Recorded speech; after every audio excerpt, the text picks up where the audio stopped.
యెహోషువ 3 అధ్యాయం మొత్తం మనం చదివినాము. సో, చదువుకున్న వాక్యం దేవుడు మన కొరకు దీవించునుగాక. ప్రియమైన దేవుని బిడ్డలారా, ఈ యొక్క యెహోషువ పుస్తకాన్ని మనము ఆరంభించినాము. యెహోషువ పుస్తకంలో మరి మొదటి 2 అధ్యాయాలను ముగించుకొని 3 అధ్యాయంలో మనం ప్రవేశించినాం. పోయిన వారం మనం చూసింది ఏంటి అనంటే, స్థానిక సంఘములో స్థానిక విశ్వాసుల యొక్క పని అండ్ పరిచర్య. ఈ 2 సంగతులు మనము తెలుసుకోవడానికి ప్రయత్నం చేసినాం. సో, స్థానిక సంఘములో స్థానిక విశ్వాసుల యొక్క పని అండ్ పరిచర్య. మొన్న ఆదివారము నేను వికారాబాద్ పరిచర్యకు వెళ్ళినాను. వికారాబాద్ పరిచర్య వికారాబాద్ సియోను ప్రార్థనా మందిరము. అక్కడ పరిచర్యకు వెళ్ళడం జరిగింది. అయితే ఆ సంఘంలో అంతకుముందు 2014లో సంజీవ్ అనే సేవకుడు ఉండేవాడు. ఆ యొక్క సేవకుడిని దుండగులు, అంటే వాళ్ళు ఆర్ఎస్ఎస్ వాళ్ళు లేకపోతే బీజేపీ వాళ్ళు ఎవరో నాకైతే తెలియదు, కానీ కొద్దిమంది దుండగులు కత్తులు పట్టుకొని మందిరం లోపలికి వచ్చి ఆ యొక్క సేవకుణ్ణి మందిరంలోనే పొడిచి చంపిపోయినారు. సంజీవ్ అనే సేవకుడు, ఆయన మన హెబ్రోన్ హతసాక్షి. ఆయన ఆ యొక్క సేవకుణ్ణి ఈ యొక్క దుండగులు అనే వాళ్ళు మందిరంలో పొడిచి చంపేసి వెళ్ళిపోయినారు. సరే, వాళ్ళు కత్తులు పట్టుకొని మందిరానికి వచ్చినారు. వచ్చి పాస్టర్ గారు ఎక్కడ ఉన్నారు, మేము పాస్టర్ గారితో ప్రార్థన చేయించుకుంటాము అని నాటకాలు ఆడి ఆయనను కలిసి కత్తితో పొడిచి చంపేసి వెళ్ళిపోయినారు. సో, ఆయనని జనవరి 10వ తారీఖు 2014 సంవత్సరం ఈ యొక్క సంగతి జరిగింది. ఆయనని పొడిచి చంపేసిన తర్వాత ఆ యొక్క ప్రాంతానికి పరిచర్యకు ఎవరు కూడా వెళ్ళలేదు. ఎవరు కూడా వెళ్ళకపోయేసరికి ఏమి అంటే ఒక 2-3 సంవత్సరాల వరకు ఆ ప్రాంతంలో పరిచర్య చేయడానికి ఎవరు కూడా ధైర్యం చేయలేదు. సో, అయితే ఆ చర్చిలో ఉన్న విశ్వాసులు, స్థానికులు, వాళ్ళు ఏం చేసినారు అంటే చర్చ్ మొత్తం గ్రిల్స్తోని కవర్ చేసేసినారు. మన కింద నుంచి పై దాకా అన్ని గ్రిల్సే వేసేసినారు. అంటే ఎందుకు ఇట్లా చెప్తున్నాము అంటే, మొత్తం గేట్ కూడా మొత్తం ఎక్కడ కూడా బయట నుండి ఎవరు కూడా లోపలికి రాకుండా వాళ్ళు ఏం చేసినారు అని అంటే చర్చ్ మొత్తాన్ని కవర్ చేసినారు, గ్రిల్స్ వేసేసి కవర్ చేసేసినారు. సో, నువ్వు నేను తెలుసుకోవాల్సిన సంగతి ఏంటి అని అంటే, ఒక స్థానికుడిగా నా సంఘంలో నా సేవకులను కాపాడుకునే బాధ్యత నాది, నా పరిచర్యను కాపాడుకునే బాధ్యత నాది. నా యొక్క సంఘ క్రమాన్ని, సంఘంలో జరిగే పరిచర్యని, సంఘ కార్యక్రమాలని కరెక్ట్గా జరిగేలా చూసుకునే బాధ్యత నాది. ఒక స్థానికుడిగా అది నాది. సో, కాబట్టి స్థానిక విశ్వాసుల యొక్క పని అండ్ విశ్వాసుల యొక్క పరిచర్య ఏంటి అనంటే, నా సంఘాన్ని నేను కాపాడుకొనుట, నా సేవకులను నేను కాపాడుకొనుట, నా యొక్క పరిచారకులు లేకపోతే వాక్యం బోధించే బోధకులు ఎవరైనా సరే వాళ్ళందరినీ కాపాడుకునే బాధ్యత నాది. సో, కాబట్టి ఏమి అనంటే, ఒక స్థానికుడిగా నేను చేయాల్సిన పని ఇది. సో, పోయిన వారం మనం చూసినాము. ఏమని చూసినాము అనంటే, నా సంఘాన్ని నేను డెవలప్ చేసుకోవాలి. సో, ఇప్పుడు ప్రశ్న ఏంటంటే, నా సంఘాన్ని నేను ఎట్లా డెవలప్ అవుతుంది, నా సంఘం ఎట్లా డెవలప్ అవుతుంది, నా సంఘ డెవలప్మెంట్ గురించి నేను ఆలోచించాలి. వ్యక్తిగతంగా నేను ఎట్లా అయితే డెవలప్ అవుతున్నానో అదేవిధంగా నా సంఘం కూడా డెవలప్ అనేది అవ్వాలా. నేను ఇప్పుడు నా సంఘం ఎట్లా డెవలప్ అవుతుంది అనే దాని గురించి నువ్వు నేను చూసినాం. సో, ఒక సంఘం అనేది ఎలా డెవలప్ అవుతుంది అంటే, సువార్త ప్రకటిస్తే అవుతుంది.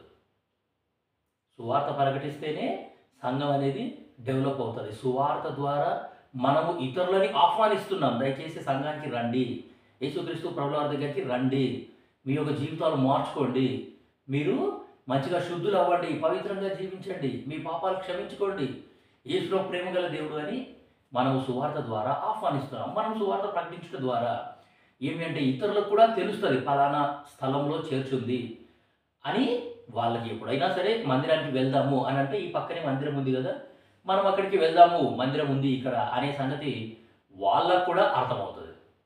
సో కాబట్టి నేను ఐ థింక్ 3 ఇయర్స్ బ్యాక్, 3 సంవత్సరాల క్రితం మీ మధ్యలోకి వచ్చినామనుకుంటా. సో మీ మధ్యలోకి వచ్చినప్పుడు అప్పుడు ప్రతి నెల మొదటి ఆదివారం మనమందరము ఆరాధన అయిపోగానే బయట సువార్తకు పోతుండే. ఏం సార్? ఏమ్మా? మనమందరము ప్రతి నెల మొదటి ఆదివారం జస్ట్ అట్లా వెళ్ళి ఒక రౌండ్ వేసుకొని వచ్చేటోళ్ళం, ఒక స్టాండ్ వేసుకొని వచ్చేటోళ్ళం. మరి ఇప్పుడు ఆ పరిచర్య కంటిన్యూ అవుతుందా ఇంకా ఇప్పటికి కూడా అని అంటే మళ్ళీ పెద్ద క్వశ్చన్ మార్క్. పరిచర్య కంటిన్యూ అవుతుందా అని అంటే మళ్ళీ బ్లాంక్ ఫేసెస్, పెద్ద క్వశ్చన్ మార్క్. సో కాబట్టి ఇట్లా ఆగిపోయిన పరిచర్య గురించి ఎవరు ఆలోచించాలి మరి? మాలాంటి వాళ్ళు ఏం చేస్తారంటే జస్ట్ చెప్తారు అంతే. అది మీకు ఉండాలి. స్థానికులుగా సంఘస్థులకి అది ఉండాలా, నా సంఘంలో ఈ యొక్క పరిచర్య ఆగిపోయింది, దాన్ని మళ్ళీ కంటిన్యూ చేయాలా. చాలామంది మందిరానికి రాకుండా వెనకడుగు వేసినారు. వాళ్ళని నేను మరలా తీసుకొని రావాలా, వాళ్ళ దగ్గరికి వెళ్ళాలా, వాళ్ళతో మాట్లాడాలి, వాళ్ళని దర్శించాలి, వాళ్ళని మళ్ళీ తీసుకొని రావాలి. సో చాలా పెద్ద పరిచర్య, చాలా పెద్ద పని, చాలా గొప్ప బాధ్యత ఇది. సో ఒక వ్యక్తిని వెనకడుగు వేసిన ఒక వ్యక్తిని మరలా యేసుక్రీస్తు ప్రభువారి దగ్గరికి తీసుకొని వచ్చుట అనేది చాలా పెద్ద బాధ్యత. సో కాబట్టి ఒక స్థానిక సంఘస్థునికి, స్థానికుడిగా నీకు నాకు ఉండాల్సిన బాధ్యత అనేది ఏంటి, నీ పని నా పని ఏంది అనేది నువ్వు నేను చూసినాం. సరే, ఈరోజు మనం ఏం చేస్తాము అంటే ఈ యొక్క యెహోషువ 3వ అధ్యాయానికి మనము వస్తున్నాం. సో ఈ యొక్క 3వ అధ్యాయాన్ని మనం ఏమంటే ఈరోజు ఇంట్రొడక్షన్ మాత్రం చూద్దాం, కేవలం ఉత్పోద్ఘాతము మాత్రమే మనం చూద్దాము. ఈ యొక్క ఉత్పోద్ఘాతములో మనం ఏం చూస్తాము అనంటే మరి మొదటి అధ్యాయానికి ఒక శీర్షిక ఇచ్చినాం. ఆ యొక్క శీర్షిక మీకు గుర్తుందో లేదో మరి నాకైతే తెలియదు కానీ, సో మొదటి అధ్యాయానికి మనం ఇచ్చిన శీర్షిక ఏంటి అంటే ఫేత్స్ ఫౌండేషన్, విశ్వాస పునాది అనే శీర్షిక మనం మొదటి అధ్యాయానికి ఇచ్చినాం. రెండో అధ్యాయానికి ఇచ్చిన శీర్షిక ఏంటి అంటే ఫేత్స్ యాక్షన్, క్రియారూపకమైన విశ్వాసము అనే శీర్షిక మనం రెండో అధ్యాయానికి ఇచ్చినాం. అదేవిధంగా ఇప్పుడు 3వ అధ్యాయం, ఈ యొక్క 3వ అధ్యాయానికి కూడా మనము ఇచ్చే శీర్షిక ఏంటి, మనం ఇచ్చే టైటిల్ ఏంటి, మనం ఇచ్చే హెడ్డింగ్ ఏంటి అని అంటే ఫెయిత్స్ కాన్సక్రేషన్, విశ్వాస పవిత్రీకరణ అనే ఈ యొక్క టైటిల్ని మనము ఈ యొక్క శీర్షికని ఈ యొక్క 3వ అధ్యాయానికి మనము ఇస్తున్నాం. విశ్వాస పవిత్రీకరణ. యెహోషువ 3వ అధ్యాయము 5వ వచనం నేను చదువుతున్నాను. యెహోషువ 3వ అధ్యాయము 5వ వచనం. మరియు యెహోషువ, రేపు యెహోవా మీ మధ్య అద్భుత కార్యములను చేయును గనుక మిమ్మును మీరు పరిశుద్ధపరచుకొనుడని జనులకు ఆజ్ఞ ఇచ్చెను. ఎంత అద్భుతమైన వాగ్దానం అండి ఇది. రేపు యెహోవా మన మధ్యలో అద్భుత కార్యములు చేస్తాడు. సో కాబట్టి మిమ్మును మీరు పరిశుద్ధపరచుకోండి, పవిత్రంగా జీవించుట అనేది నువ్వు నేను ఇక్కడ నేర్చుకుంటున్నాం. మనమందరము పవిత్రంగా జీవించాలి అనేది యేసుక్రీస్తు ప్రభుల వారి యొక్క కోరిక, ఆయన యొక్క ఆశ. ఎందుకంటే పరిశుద్ధత లేకుండా ఎవరు కూడా దేవుని రాజ్యంలో ప్రవేశించలేరు అని వాక్యంలో ఉన్నది. సో కాబట్టి ఇక్కడ దేవుడు చెప్తున్న మాట ఏంటి అనంటే రేపు యెహోవా మీ మధ్య అద్భుత కార్యములు చేయును. ప్రియమైన దేవుని బిడ్డలారా, దేవుడు మన జీవితంలో అద్భుతాలు చేయట్లేదు అని అంటే నేను పవిత్రంగా జీవించట్లేదు అని అర్థం. దేవుడు మన జీవితంలో అద్భుతాలు చేయట్లేదు అని అంటే అది నా హృదయాన్ని నేను పరీక్షించుకోవాలి. నా జీవితంలో అద్భుతాలు జరగట్లేదు, ఎందుకు అద్భుతాలు జరగట్లేదు అంటే నేనే అపవిత్రుడిని అయిపోయినాను, నా యొక్క పవిత్రతని నేను కోల్పోయినాను, నా యొక్క పవిత్రతని నేను పోగొట్టుకున్నాను. సో కాబట్టి నువ్వు నేను ఎంత జాగ్రత్తగా ఉండాలంటే మనము చాలా పవిత్రంగా జీవించాలి అనే సంగతి మనకు ఇక్కడ కనబడుతుంది. సో అలసిన వారికి ఊరడించు మాటలు అని ఒక పుస్తకం మన హెబ్రోన్ బుక్ రూమ్ నుండి అది పబ్లిష్ చేయబడ్డది. సో ఆ పుస్తకంలో ఏముంటుందంటే భక్త సింగ్ తాత చెప్పిన మెసేజెస్ అన్నీ కూడా క్లుప్తంగా 366 మెసేజ్లు వర్తమానాలు ఆ యొక్క పుస్తకంలో క్లుప్తంగా రాసి పెట్టినారనమాట, రోజుకొకటి. సో ఈరోజు నేను పొద్దున చదివిన దాన్ని బట్టి ఈరోజు ఏమి ఉంది అని అంటే 1 తిమోతి 5వ అధ్యాయము 22వ వచనం చూడండి. దేవుని వాక్యం ఎంత మంచిగా ఉందో చూడండి. 1 తిమోతి 5వ అధ్యాయము 22వ వచనం. త్వరపడి ఎవరి మీదనైనను హస్త నిక్షేపణము చేయకుము, పరుల పాపములలో పాలివాడవై ఉండకము, నీవు పవిత్రుడుగా ఉండునట్లు చూచుకొనుము. ఈ లాస్ట్ లైన్ చాలా ప్రాముఖ్యం. నీవు పవిత్రుడుగా ఉండునట్లు చూచుకొనుము. నీవు అంటే పర్సనల్, వ్యక్తిగతంగా ఒక్కొక్క విశ్వాసి వ్యక్తిగతంగా ఒక్కొక్క విశ్వాసి ఇక్కడ పవిత్రుడుగా ఉండేటట్టు చూసుకోవాలా. వ్యక్తిగతంగా నా పవిత్రత నాదే, వ్యక్తిగతంగా నా యొక్క విశ్వాసం నాదే, వ్యక్తిగతంగా నా లోబడే తత్వం నాదే, వ్యక్తిగతంగా నా పని నాది, వ్యక్తిగతంగా నా పరిచర్య నాది. సో ఒక్కొక్క విశ్వాసికి ఇక్కడ కూర్చున్న వాళ్ళల్లో ఇండివిజువల్లీ ఒక్కొక్క విశ్వాసికి దేవుడు చెప్తున్న మాట ఏంటి అని అంటే నీ పవిత్రత నువ్వు కాపాడుకో. సో కాబట్టి మనం పవిత్రులుగా జీవించాలా అంటే ఈ యొక్క మాట దగ్గర ఆ భక్త సింగ్ తాత పుస్తకంలో ఆ రాసిన మాట ఏంటి అని అంటే deep longing for inner holiness.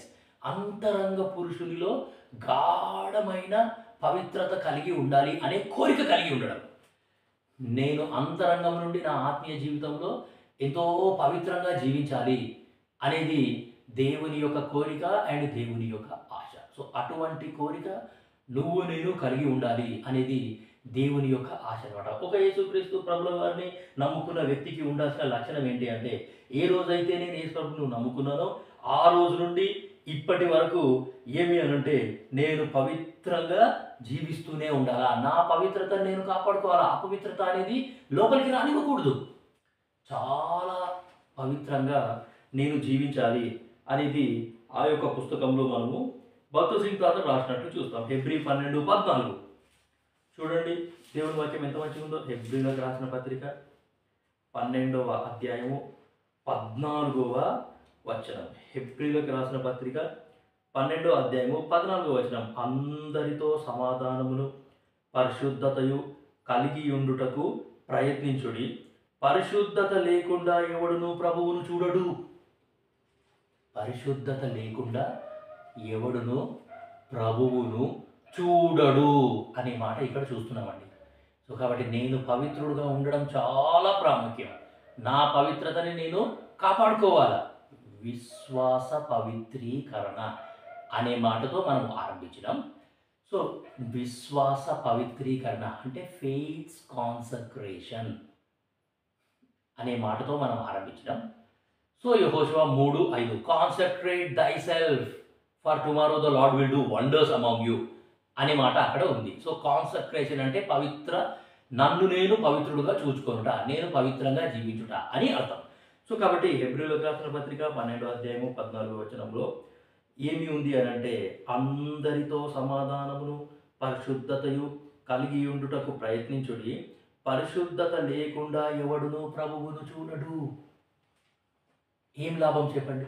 ఇన్ని రోజుల నుండి మందిరానికి వచ్చినాము, ఇన్ని రోజుల నుండి మందిరంలో వాక్యం వింటున్నాము, మందిరంలో పని చేసినాము, ప్రత్యేక కూడికలు పెట్టుకున్నాము, ప్రత్యేక కూడికలకు అటెండ్ అయినాము, పక్క చర్చిలో ప్రత్యేక కూడికలు అవుతున్నాయంటే అక్కడికి వెళ్ళి వాక్యం విన్నాం. అన్ని విధాలుగా వాక్యం విన్న తర్వాత, ఇంత కష్టపడ్డ తర్వాత, ఇంత ప్రయాసపడ్డ తర్వాత నన్ను నేను పవిత్రుడిగా చూసుకోకపోతే ఏం లాభం?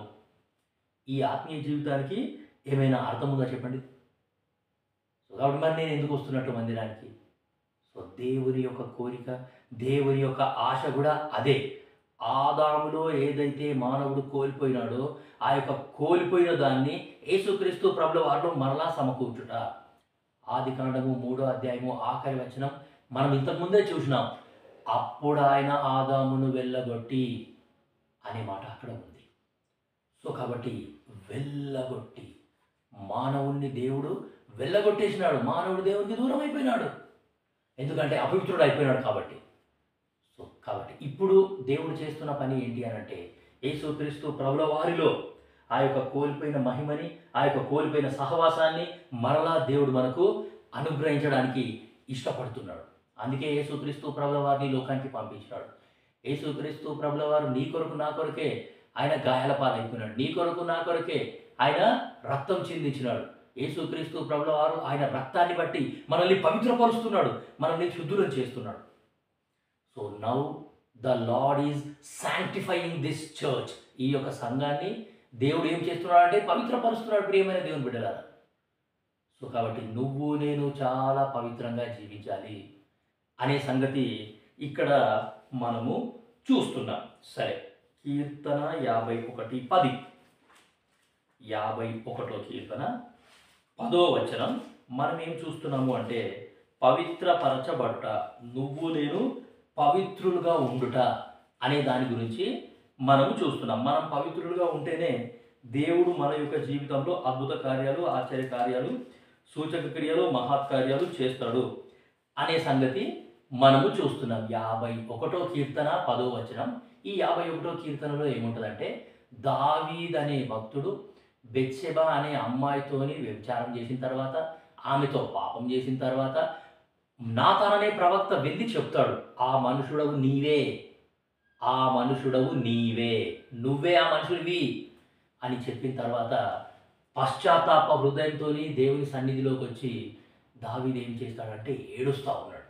ఏడుచుకుంటా కన్నీళ్లు కార్చుకుంటా ఆయన ప్రార్థన చేస్తున్నాడు. చూడండి, దేవా నా యందు శుద్ధ హృదయము కలుగజేయుము, నా అంతరంగములో స్థిరమైన మనస్సు నూతనముగా పుట్టించుము. శుద్ధ హృదయం యేసుక్రీస్తు ప్రభుల వారిని నమ్ముకున్న విశ్వాసికి ఉండాల్సిన మెయిన్ లక్షణం ఇదేనండి. శుద్ధ హృదయం. అంతరంగము నుండి నేను శుద్ధులుగా ఉండాలి. నా అంతరంగంలోనికి అపవిత్రత అనేది రానివ్వకూడదు.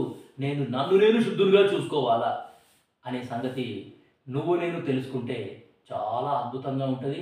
మనము శుద్ధులుగా ఉండి శుద్ధులుగా జీవించడానికి ప్రయత్నిస్తే కూడా చాలా అద్భుతంగా ఉంటుంది. సో కాబట్టి ప్రియమైన దేవుని బిడ్డలారా, ఈ యొక్క మాటలన్నింటినీ బట్టి మనము ఏమి అనంటే we should encourage our selfs. So కాబట్టి మనం పవిత్రులుగా జీవించాలి. 1 పేతురు 1వ అధ్యాయము 13, 14, 15 వచనాలు. 1 పేతురు 1వ అధ్యాయము 13, 14, 15 వచనాలు. ఈ వచనాలన్నీ ఆ పుస్తకంలో ఈరోజు ఉన్నాయి. అలసిన వారికి ఊరడించు మాటలు అనే పుస్తకంలో ఈ యొక్క వచనాలన్నీ కూడా ఉన్నాయన్నమాట. కాబట్టి మీ మనస్సు అను నడుము కట్టుకొని నిబ్బరమైన బుద్ధి గలవారై యేసుక్రీస్తు ప్రత్యక్షమైనప్పుడు మీకు తేబడు కృప విషయమై సంపూర్ణ నిరీక్షణ కలిగి ఉండుడి. నేను పరిశుద్ధుడనై ఉన్నాను గనుక మీరు పరిశుద్ధులై ఉండుడని వ్రాయబడి ఉన్నది. సో కాబట్టి నేను పరిశుద్ధుడనై ఉన్నాను గనుక మీరును పరిశుద్ధులై ఉండుడి అని వ్రాయబడి ఉన్నది. పేతురు గుర్తు చేస్తున్నాడు సంఘానికి. మనమంతా పవిత్రుడు. ఆ దేవుడు ఏ విధంగా అయితే పవిత్రుడో నేను కూడా అదే విధంగా పవిత్రుడనై ఉండాలి. మత్తయి సువార్త 5వ అధ్యాయంలో మనం చూస్తాం, హృదయ శుద్ధి గల వారు ధన్యులు, వారు దేవుని చూచెదరు. హృదయంలో శుద్ధి అనేది ఉండాలి. యేసుక్రీస్తు ప్రభుల వారి రక్తం మనల్ని శుద్ధి చేస్తుంది. యేసుక్రీస్తు ప్రభుల వారి యొక్క రక్తం అనేది మనల్ని శుద్ధులుగా చేస్తుంది. ప్రతి పాపాన్ని కడిగి శుద్ధి చేస్తుంది. సో ప్రియమైన దేవుని బిడ్డలారా, ఈ లోకంలో జీవిస్తున్నప్పుడు మనము చాలా పవిత్రులుగా నా లోపలికి అపవిత్రత అనేది రాకుండా నన్ను నేను చూసుకోవాలా. కాగా మీరు విధేయులకు పిల్లలై మీ పూర్వపు అజ్ఞాన దశలో మీకుండిన ఆశలను అనుసరించి ప్రవర్తింపక మిమ్మును పిలిచిన వాడు పరిశుద్ధుడై ఉన్న ప్రకారము మీరును సమస్త ప్రవర్తన యందు పరిశుద్ధులై ఉండుడి. సమస్త ప్రవర్తన అండి. మొదటి పేతురు 1:16 రాయబడ్డది, సమస్త ప్రవర్తన యందు పవిత్రులయుడి. నా భార్యతో నా ప్రవర్తన, నా యొక్క అమ్మనాయనతో నా ప్రవర్తన, నా బంధువులతో నా ప్రవర్తన, నా కొలీగ్స్తో నా ప్రవర్తన, వీధిలో నా ప్రవర్తన, నా ఇంట్లో నా ప్రవర్తన, సంఘంలో నా ప్రవర్తన, సమస్త ప్రవర్తన యందు పరిశుద్ధులుగా ఉండేటట్టు చూసుకోండి. సో ప్రియమైన దేవుని బిడ్డలారా, మనందరికీ భక్త సింగ్ తాత గురించి తెలుసు కదా. ఆయన చాలా పవిత్రంగా జీవించినాడు, చాలా పవిత్రంగా జీవించినాడండి ఆయన. అసలు నిజంగా ఆయన ఎంత అద్భుతంగా జీవించినాడు అని అంటే అది అద్భుతం. అది యేసు ప్రభు కోసం నిలబడ్డాడు ఆయన. చాలా అద్భుతమైన సంఘం కట్టినాడు. ఆయన కట్టిన ఆ హెబ్రోన్లో నేను 2 సంవత్సరాలు ఉన్నాను. కూర్చొని వాక్యం నేర్చుకున్నాను 2 సంవత్సరాలు. కాబట్టి ఆయన కట్టిన మందిరం చూసినాము. ఆయన నడిచిన స్థలంలో నేను కూడా నడిచినాను. ఆయన సంచరించిన స్థలంలో నేను కూడా ఉండే భాగ్యం దేవుడు నాకు ఇచ్చినాడు. సో కాబట్టి చెప్పేది ఏంటి అంటే, అంత పవిత్రంగా మనము జీవించాలి అనే సంగతి నువ్వు నేను జ్ఞాపకం చేసుకుంటే చాలా అద్భుతంగా ఉంటుంది. సో కాబట్టి మనము ఒక వచనం గుర్తు చేసుకుందాం. యెషయా 1:14. యెషయా 1:15-16. యెషయా 1:15. మీరు మీ చేతులు చాపునప్పుడు మిమ్మును చూడక నా కన్నులు కప్పుకొందును. మీరు బహుగా ప్రార్థన చేసినను నేను వినను. మీ చేతులు రక్తముతో నిండి ఉన్నవి. చేతులు చాపుతున్నారు అంటే ప్రార్థన చేస్తున్నారు అని అర్థం. సో నేను ప్రార్థన చేస్తున్నప్పుడు పాత నిబంధన కాలంలో చేతులు పైకి ఎత్తినారంటే ప్రార్థన చేస్తున్నారు అని అర్థం. సో చేతులు పైకి ఎత్తినప్పుడు దేవుడు ఆయన కన్నులు కప్పుకుంటున్నాడంట. బహుగా ప్రార్థన చేసినా నేను వినను, ఎందుకంటే మీ లోపల పవిత్రత లేదు. హృదయంలో నేను గనక నా హృదయంలో పాపమును లక్ష్యం చేసిన ఎడల దేవుడు నా మనవి వినడు. హృదయంలో అంత అపవిత్రత పెట్టుకొని నేను దేవునికి ప్రార్థన చేస్తాను అంటే దేవుడు ఎలా వింటాడండి? ఏమా దేవుడు ఎట్లా వింటాడు చెప్పండి? సో కాబట్టి హృదయంలో శుద్ధి అనేది కలిగి ఉండాలా. సో నేను గనక పవిత్రంగా లేకపోతే నా జీవితంలో అద్భుతాలు జరగవు. నేను గనక పవిత్రంగా లేకపోతే నా యొక్క మనవి కూడా, నా యొక్క ప్రార్థన కూడా దేవుడు వినడు అనే సంగతి నువ్వు నేను జ్ఞాపకం చేసుకోవాల్సిందిగా యేసు నామమున మీకు మనవి చేస్తున్నాం. భక్త సింగ్ తాత చాలా పవిత్రంగా జీవించినాడు ఆయన. సో కాబట్టి ఆయన దేవుని మందిరం కట్టినాడు. ఆ యొక్క మందిరంలో ఉండే భాగ్యం నాకు దక్కింది. దాని తర్వాత ఆయన ఎక్కిన పుల్పిట్ కూడా నేను ఎక్కినాను. దేవుడు అవకాశం ఇచ్చినాడు. 20 నిమిషాలు నా సాక్ష్యం చెప్పినాను నేను హెబ్రోన్లో 2012 సంవత్సరంలో. 2012 సెప్టెంబర్ 9 నాడు నా యొక్క సాక్ష్యం నేను హెబ్రోన్లో పంచుకున్నాను. ఆ దైవజనుడు ఎక్కిన పుల్పిట్ నేను కూడా ఎక్కినాను. ఒక 20 నిమిషాలు నా సాక్ష్యం నేను చెప్పిన నా రోజు నాకు చాలా సంతోషమైంది. సో కాబట్టి ఆ రోజు నేను సాక్ష్యం చెప్పి రాగానే ఒక సేవకుడు కలిసి నీ సాక్ష్యం చాలా బాగుంది బాబు, దేవుడు నిన్ను చాలా అద్భుతంగా వాడుకుంటాడు, నువ్వు ప్రార్థన చేసుకో అని అన్నాడు. ఆ మాట ఈరోజు నెరవేర్చబడ్డది. దేవుడు ఆయన సంకల్పానుసారంగా ఈరోజు మరి ఎటువంటి మంచితనమే నన్ను దేవుడు వాడుకుంటున్నాడు. సో కాబట్టి ప్రియమైన దేవుని బిడ్డలారా, ఏం చూస్తున్నాము మనము అంటే ఫెయిత్ కాన్సక్రేషన్, విశ్వాస పవిత్రీకరణ అనే దాని గురించి మనము చూస్తున్నాం. సో భక్త సింగ్ తాత ఎంత పవిత్రంగా జీవించినాడు. యేసుక్రీస్తు ప్రభుల వారు ఆయన కూడా చాలా పవిత్రంగా జీవించాడు. అసలు యేసు ప్రభు మనం పవిత్రంగా జీవించడానికి మాదిరి ఎవరు అంటే యేసు ప్రభు. యేసుక్రీస్తు ప్రభుల వారేనండి మనం పవిత్రంగా జీవించడానికి మాదిరి. సో కాబట్టి మనం చాలా జాగ్రత్తగా ఉండాలి, చాలా పవిత్రంగా ఉండాలి. యేసు ప్రభు సాక్ష్యం చూడండి ఎంత మంచిగా ఉందో. యెషయా 42:2. యెషయా 42:2 యేసుక్రీస్తు ప్రభుల వారి సాక్ష్యం. ఈ లోకంలో ఉన్నప్పుడు యేసుక్రీస్తు ప్రభుల వారి సాక్ష్యం. అతడు కేకలు వేయడు, అరువడు, తన కంఠస్వరము వీధిలో వినబడనీయడు. ఎంత మంచి సాక్ష్యం అండి ఇది. యేసుక్రీస్తు ప్రభుల వారు కేకలు వేయలేదంట. యేసుక్రీస్తు ప్రభుల వారు ఒకరి మీద అరవడంగా చేయలేదంట. తన కంఠస్వరము వీధిలో వినబడనీయడు. ఆయన కంఠస్వరము వీధిలో వినబడనివ్వలేదంట అండి. కాబట్టి ఒకరి మీద కోపగించుకోవడం, ఒకరి మీద అరవడం, ఒకరిని తిట్టడం. మనమైతే మన ఇంట్లో వండితే అక్కడ దాకా వినబడుతుంది. వీధులలో అట్లా వెళ్తూ ఉంటేనే తిట్టుకుంటూ పోతాం మనం. ఎంత మంచి సాక్ష్యం అండి యేసు ప్రభుది. సో కాబట్టి ఇటువంటి వైఖరి నువ్వు నేను కలిగి ఉండాలి. యేసుక్రీస్తు ప్రభుల వారిలాగా నువ్వు నేను వైఖరి కలిగి ఉండాలి. మన పవిత్రతను మనం కాపాడుకోవాలా. మన నోటి మాటలు అపవిత్రం అయిపోవద్దు. మన అంతరంగము అపవిత్రం అయిపోవద్దు. నా యొక్క హృదయం కానీ ఏదైనా సరే అపవిత్రమైన తలంపులు కానీ అపవిత్రమైన ఆలోచనలు కానీ ఏవి కూడా నీకు నాకు రాకూడదండి. సో కాబట్టి ఏం చూస్తున్నాము అంటే unless and until I live a Holi life the lord is not going to do anything in my life. So కాబట్టి విశ్వాస పవిత్రీకరణ. సో ఇప్పుడు మనము చూసే సంగతి ఏంటి అంటే now the lord is sanctifying this church.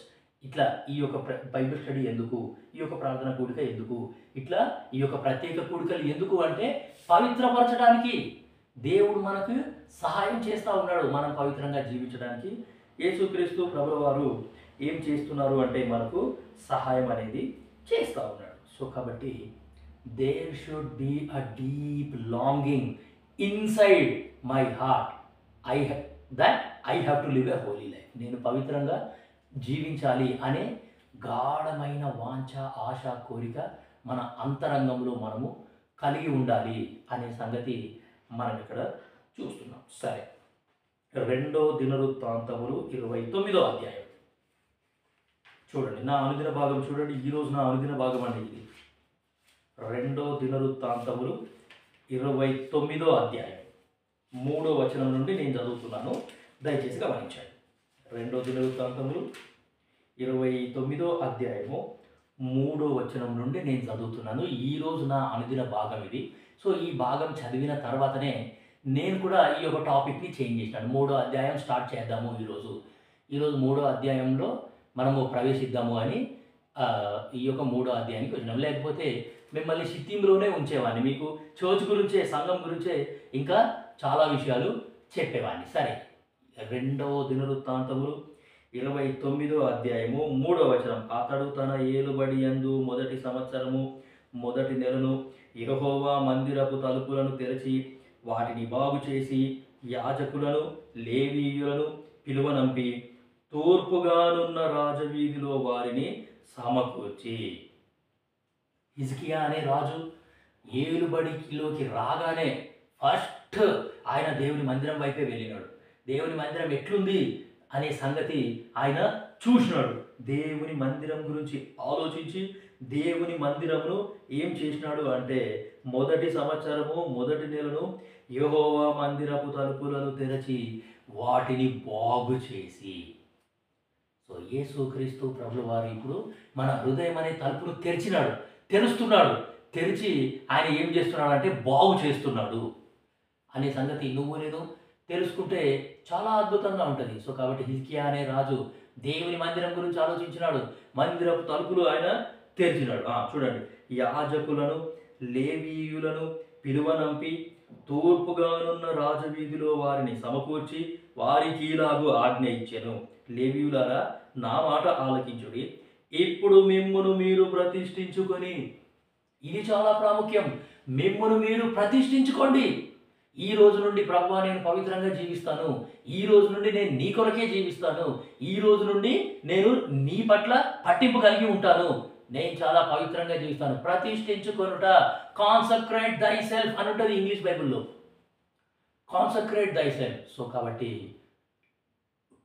Faiths consecration అనే మాటతో మనం ఆరంభించినాం. 3వ అధ్యాయానికి ఇచ్చిన మనం టైటిల్ అది. సో కాన్సక్రేట్ దై సెల్ఫ్, మిమ్మల్ని మీరు పవిత్రపరచుకొని మీ పితరుల దేవుడైన యెహోవా మందిరమును ప్రతిష్ఠించి పరిశుద్ధ స్థలములో నుండి నిషిద్ధ వస్తువులనన్నిటినీ బయటికి కొనిపోవుడి. పరిశుద్ధ స్థలంలో నుండి, పరిశుద్ధ స్థలంలో ఉన్న నిషిద్ధ వస్తువులన్నింటినీ బయటికి తీసుకుని వెళ్ళిపోండి అని ఈ యొక్క హిజ్కియా రాజు ఏం చేస్తున్నాడు అని అంటే ఆయన అక్కడున్న యాజకులకు లేవీయులకు ఆయన ఆజ్ఞ ఇచ్చేసినాడు. క్లీన్ దిస్ చర్చ్, సంఘాన్ని క్లీన్ చేయండి, పరిశుద్ధపరచండి, నిషిద్ధ వస్తువులన్నింటినీ తీసేయండి. సో నా హృదయంలో ఉన్న నిషిద్ధ వస్తువులన్నింటినీ నేను తీసేసుకోవాలి. నా జీవితంలో ఉన్న దేవునికి నచ్చని లక్షణాలన్నింటినీ నేను తీసేసుకోవాలి. 6వ వచనం 2 దినవృత్తాంతములు 29:6. మన పితరులు ద్రోహులై మన దేవుడైన యెహోవా దృష్టికి చెడు నడతలు నడిచి ఆయనను విసర్జించి ఆయన నివాసమునకు పెడముఖం పెట్టుకొని దానిని అలక్ష్యము చేసిరి. పితరులు అంటే సీనియర్స్. పితరులందరూ కూడా ఏమి అంటే దేవుని సన్నిధిని అలక్ష్యం చేసినారు, నిర్లక్ష్యం చేసినారు, పెడముఖం పెట్టినారు, తలుపులు మూసేసినారు, ఇష్టం వచ్చినట్టు వాళ్ళు ప్రవర్తించేసినారు. మరియు వారు మంటపము 7వ వచనం 2 దినవృత్తాంతములు 29:7. మరియు వారు మంటపము యొక్క ద్వారములను మూసివేసి దీపములను ఆర్పివేసి పరిశుద్ధ స్థలమందు ఇశ్రాయేలు దేవునికి ధూపము వేయకయు దహన బలులను అర్పింపకయు యుండిరి. ధూపం వేయలేదు అంటే ప్రార్థన చేయలేదు అని అర్థం. దహన బలి అర్పించలేదు అంటే ఆరాధన లేదు అని అర్థం. సంఘములో వార కార్యక్రమాలు ఏవి కూడా లేవు. ఆదివారపు ఆరాధన కూడా లేదు. విశ్రాంతి దినమందు ఆరాధన కూడా లేదు. సో ఇటువంటి వైఖరితో ఉన్నప్పుడు మరి వాళ్ళు ఏం చేసినారు? ఈ పితరులంతా కూడా ఏం చేసినారు? దేవుని మందిరం యొక్క తలుపులు మూసేసినారు. అక్కడ ధూపము అంటే ప్రార్థన లేదు, బలి అంటే ఆరాధన లేదు, ఏమీ లేదు. మరి ఏం చేసినారు వీళ్ళంతా? చూడండి, ఇర్మియా.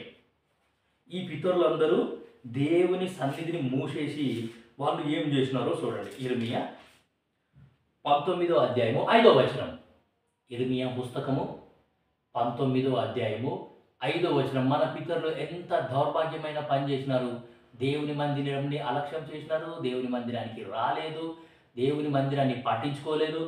సో ఇర్మియా 19:5. నేను విధింపనిదియు సెలవీయనిదియు నా మనస్సుకు తోచనిదియునైన ఆచారమును ఆచరించి తమ కుమారులను దహన బలులుగా కాల్చుటకై బయలునకు బలిపీఠములను కట్టించి. ఎంత భయంకరమైన మాట అండి ఇది. తమ కుమారులను అంటే వాళ్ళు ఏం చేశారంటే దేవుని మందిరాన్ని మూసేసి ఆ మందిరం ఎదురుగానే బయలు అనే దేవతకి ఏం చేశారంటే ఒక పెద్ద బలిపీఠం కట్టినారు.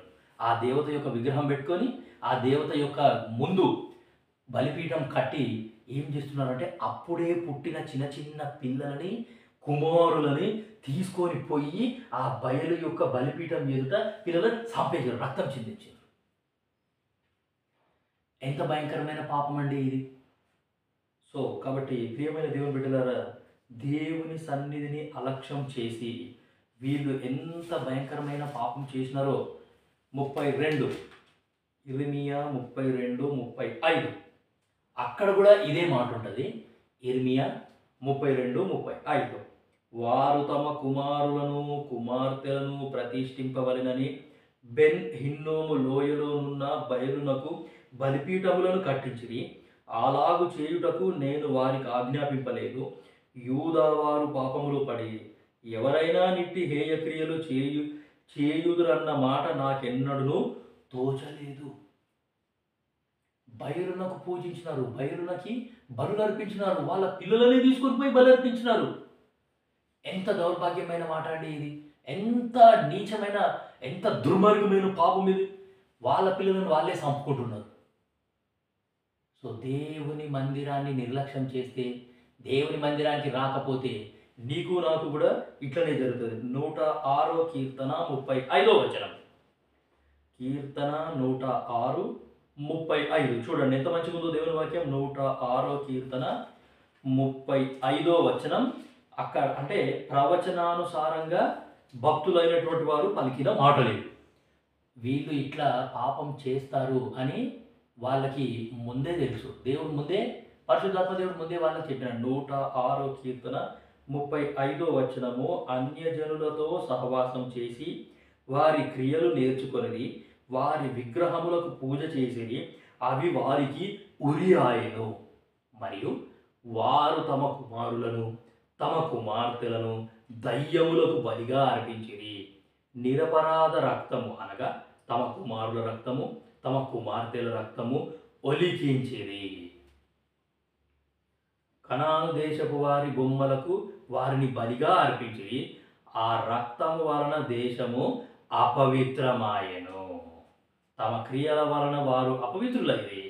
తమ నడవడిలో వ్యభిచరించిన వారైరి. 35 నుండి 39, 106వ కీర్తన 35 నుండి 39 వరకు చదివినాము.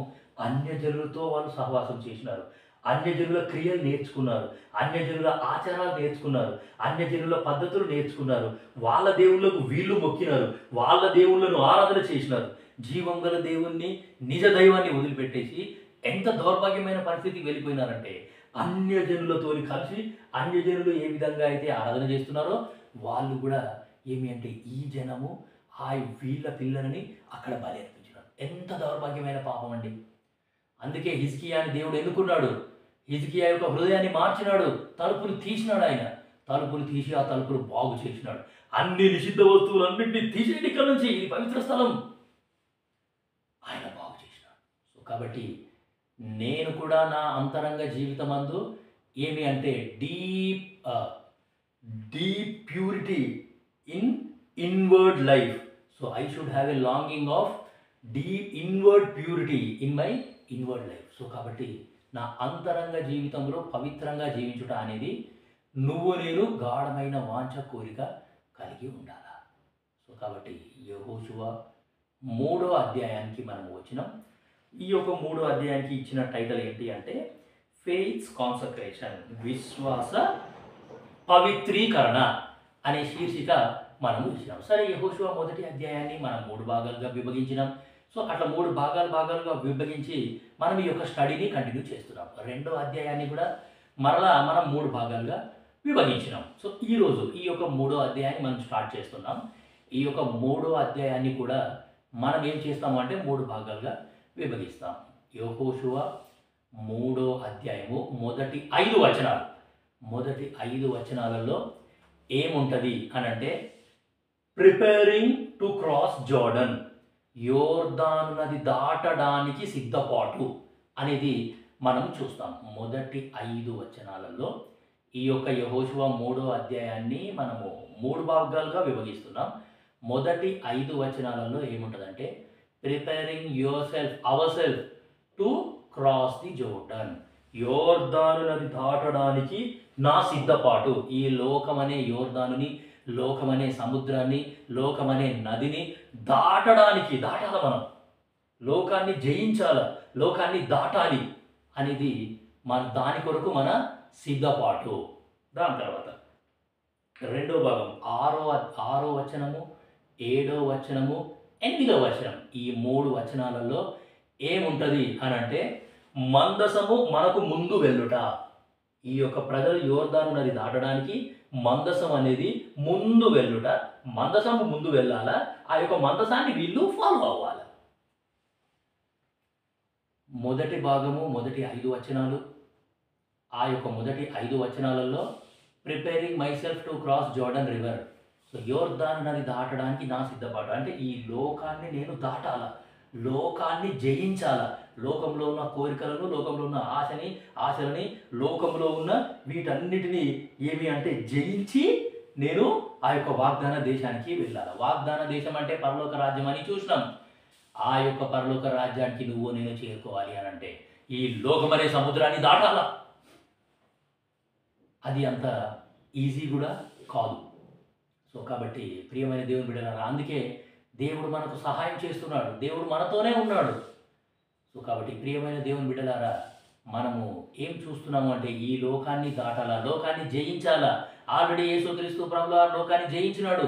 లోకాన్ని జయించిన విజయము మన విశ్వాసమే. నేను లోకాన్ని జయించినాను అని యేసు ప్రభు అన్నాడు. ఇప్పుడు మనము ఆయన యొక్క సహాయంతో ఈ యొక్క లోకాన్ని మనము జయించాలా. అది దేవుని యొక్క కోరిక, దేవుని యొక్క ఆశ, దేవుని యొక్క వాంఛ, దేవుని యొక్క చిత్తం.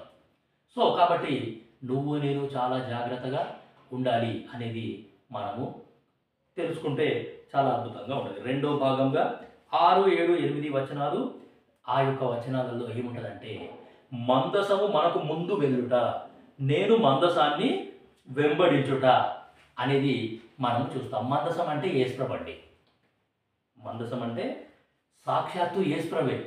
సో యేసుక్రీస్తు ప్రభుల వారిని నా ముందు పెట్టుకోవాలా, యేసుక్రీస్తు ప్రభుల వారిని నేను వెంబడించాలా, నేను ఫాలో అవ్వాలా, యేసుక్రీస్తు ప్రభుల వారి అడుగుజాడలలో వెళ్తూ నేనేం చేయాలి అని అంటే ఈ యొక్క లోకాన్ని దాటాలా, లోకం అనే సముద్రాన్ని దాటాలా, లోకం అనే సముద్రాన్ని ఓవర్టేక్ చేయాలా. యేసుక్రీస్తు ప్రభుల వారి సహాయం లేకుండా నా సొంత శక్తి చేత, నా సొంత యుక్తి చేత, నా సొంత భక్తి చేత నేను ఈ లోకాన్ని జయించలేను. సో కాబట్టి ప్రియమైన దేవుని బిడ్డలారా, మనం ఇవన్నీ నేర్చుకోవాలా, ఇవన్నీ తెలుసుకోవాలా. అండ్ బైబిల్ స్టడీలోనే ఇవన్నీ మనకు అర్థమవుతాయి, బైబిల్ స్టడీలోనే ఇవన్నీ మనము నేర్చుకుంటాం. సో కాబట్టి ఈ యొక్క లోకం అనే సముద్రాన్ని దాటాలి అంటే నాకంటే ముందు యేసుప్రభు ఉండాలి.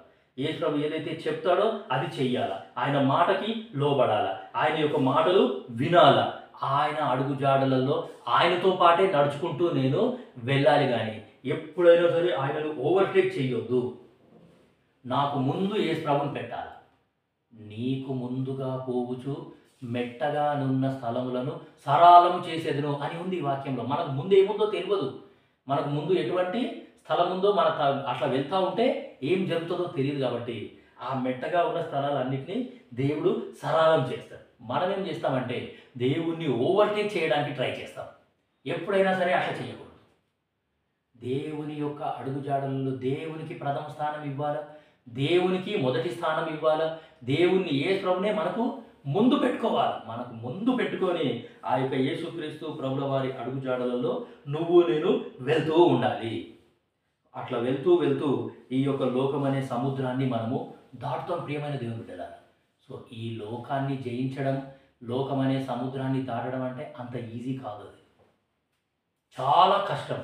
ఈ లోకంలో ఎన్నో శ్రమలు, ఎన్నో ఇరుకులు, ఎన్నో ఇబ్బందులు, ఎన్నో శోధనలు, ఎన్నో కష్ట పరిస్థితులు, ఆర్థిక సమస్యలు, అనారోగ్య సమస్యలు, ఎన్నో సమస్యలు కూడా మనం వెళ్తాం. వీటన్నిటినీ జయించడం అనేది అంత ఈజీ కాదు. అందుకే మనకు దేవుని యొక్క సహాయం చాలా అవసరం. యేసుక్రీస్తు ప్రభుల వారి యొక్క సహాయం అనేది నీకు నాకు చాలా అవసరం, ప్రియమైన దేవుని బిడ్డలారా. సో కాబట్టి అంతరంగంలో గాఢమైన వాంఛ నువ్వు నేను కలిగి ఉండాలి. ఈ లోకాన్ని ఎట్లయినా సరే నేను జయించాలా, ఈ లోకాన్ని ఏ రాజ్యం కొరకు యేసుప్రభు నన్ను సిద్ధపరుస్తున్నాడో ఆ రాజ్యం కొరకు నేను ఉంటాను, నేను నిలబడతాను, ఎట్లయినా సరే ఆ రాజ్యాన్ని స్వతంత్రించుకుంటాను. సో భక్త సింగ్ తాత ప్రార్థన చేసేటోడంట, O lord please break me, break my knowledge, break my wisdom, break my understanding, break me, నన్ను విరగ్గొట్టు, నన్ను నలగొట్టు, నన్ను ఇంకా దీనుడిగా చేయి అని ప్రార్థన చేసేటోడంట. ఏం ప్రార్థన అండి అది? ఎవరు చేస్తారు అట్లా ప్రార్థన? ఇంకా నన్ను విరగ్గొట్టు, ఇంకా నన్ను నలగొట్టు, నా సొంత జ్ఞానాన్ని నీ పరిచర్యలో ఉపయోగిస్తానేమో, నా సొంత తెలివితేటలని నీ సేవలో ఉపయోగిస్తానేమో నేను. దయచేసి నన్ను ఇంకా దీనుడిగా చేయి, నన్ను ఇంకా విరగ్గొట్టు, నీ శిలువ కార్యాన్ని నా లోపల ఇంకా అద్భుతంగా జరిగించు. ఎవరు చేస్తారండి ఇటువంటి ప్రార్థన? చాలా కష్టం. యేసుప్రభు విరగ్గొడతాడు, యేసుప్రభు నలగొడతాడు అని అంటే అది మామూలుగా ఉండదు అది. సో కాబట్టి నువ్వు నేను తెలుసుకోవాల్సిన సంగతి ఏంటంటే ఈ శోధనలన్నింటినీ, ఈ యొక్క శ్రమలన్నింటినీ జయించి మనం ఆ యొక్క పరలోక రాజ్యానికి చేరుకోవడానికి, వాగ్దాన దేశానికి చేరుకోవడానికి మనకున్న సహాయం ఏంటి అంటే యేసుక్రీస్తు ప్రభువు వారు మనకు ముందుగానే ఉన్నాడు. 7వ వచనం, యెహోషువ 3వ అధ్యాయము 7వ వచనం. అప్పుడు యెహోవా యెహోషువతో ఇట్లా నేను మోషేకు తోడయ్యుండినట్లు నీకును తోడయ్యుందునని ఇశ్రాయేలీయులందరూ ఎరుగునట్లు నేడు వారి కన్నుల ఎదుట నిన్ను గొప్ప చేయ మొదలుపెట్టెదను. సో కాబట్టి దేవుని తోడు మనకుంది. ఈ లోకాన్ని జయించడం మనకు పెద్ద కష్టమేమీ కాదు. కాబట్టి ఇది 2వ భాగం. 3వ అధ్యాయం యొక్క మొదటి భాగం, మొదటి 5 వచనాలు. Preparing my self to cross Jordan, ఈ లోకం అనే యోర్దానును దాటడానికి నాకు సిద్ధపాటు. ఈ సంఘంలోనే నేను సిద్ధపడుతున్నాను. సంఘమే నన్ను సిద్ధపరుస్తుంది, పరిశుద్ధుల సహవాసమే నన్ను సిద్ధపరుస్తుంది, దేవుని వాక్యం నన్ను సిద్ధపరుస్తుంది. సో కాబట్టి this place is very very important. So so రెండో భాగం ఏంటి అంటే 6, 7, 8 వచనాలు. అక్కడ ఏముంటుంది అని అంటే ఏమి అంటే ఈ యొక్క మందసము ముందు వెళ్ళుట, నేను మందసాన్ని వెంబడించుట. మందసం అంటే యేసుక్రీస్తు ప్రభుల వారే. దాని తర్వాత 9వ వచనము నుండి 15వ వచనానికి వచ్చేసరికి వాళ్ళు ఆల్రెడీ యోర్దాను నది దాటేస్తారు. సో వాగ్దాన దేశంలోకి వాళ్ళు ప్రవేశిస్తారు, యోర్దాను నది దాటేస్తారు. 3వ అధ్యాయము ఆఖరి వచనం, 3వ అధ్యాయము 17వ వచనం. యెహోషువ జనులు యెరికో ఎదుటను దాటగా యెహోవా నిబంధన మందసమును మోయు యాజకులు యోర్దాను మధ్య ఆరిన నేలను స్థిరముగా నిలిచిరి. జనులందరూ యోర్దానును దాటుట తుదముట్టు వరకు ఇశ్రాయేలీయులందరూ ఆరిన నేల మీద దాటుచు వచ్చిరి. 4వ అధ్యాయము 1వ వచనం. జనులందరూ యోర్దానును దాటుట తుదముట్టిన తరువాత యెహోవా యెహోషువతో ఈలాగు సెలవిచ్చెను, యోర్దాను నది దాటేసినాం, వాగ్దాన దేశానికి ప్రవేశించేసినాం, వెళ్ళిపోయినాం వాగ్దాన దేశానికి. సో ప్రియమైన దేవుని బిడ్డలారా, ఈ యొక్క లోకమనే యోర్దానుని మనము దాటాలా, లోకమనే సముద్రాన్ని మనం దాటాలా. దాటడానికి మనకు యేసుక్రీస్తు ప్రభుల వారి సహాయం ఉంది. జీవం గల దేవుడు, సజీవుడైన దేవుని యొక్క సహాయం మనకు ఉంది అనే సంగతి నువ్వు నేను తెలుసుకుంటే చాలా అద్భుతంగా అది ఉంటుంది. సో కాబట్టి లోకమనే యోర్దానును దాటడానికి నా సిద్ధపాటు, అలాగే అయ్యొక్క లోకమనే యోర్దానును దాటడం నా సొంత శక్తి చేత, నా సొంత భక్తి చేత కాదు. నాకు ముందు యేసు ప్రభువు పెట్టాలి. ముందు మందసం వెళ్తుంది, తర్వాత ఆ యొక్క మందసాన్ని వీళ్ళందరూ కూడా ఫాలో అవుతున్నారు. నాకు ముందు ఏంటి అనంటే ఆ యొక్క మందసాన్ని నేను పెట్టుకోవాలి అనే సంగతి మనందరికీ చాలా అద్భుతంగా.